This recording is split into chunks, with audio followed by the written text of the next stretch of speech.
Hello అందరికీ.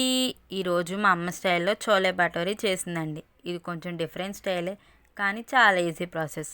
Recipe process వచ్చేసి ఒక బౌల్లో శనగలు నైట్ మొత్తం నానపెట్టుకోవాలి. ఆ తర్వాత శనగల్లో కొంచెం సాల్ట్ వేసుకొని ఉడకబెట్టుకోవాలి.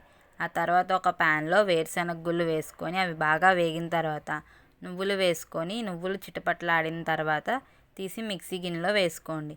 ఇప్పుడు అందులోనే వెల్లుల్లి, కొంచెం ఎండుమిర్చి, జీలకర్ర వేసుకొని మిక్సీ పట్టుకోవాలి.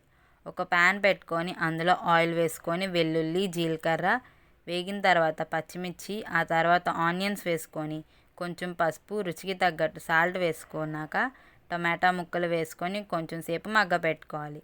తర్వాత టేస్ట్కి తగ్గట్టు కారం వేసుకొని పచ్చివాసన పోయాక ఉడకపెట్టుకున్న శనగలు వేసుకోవాలి.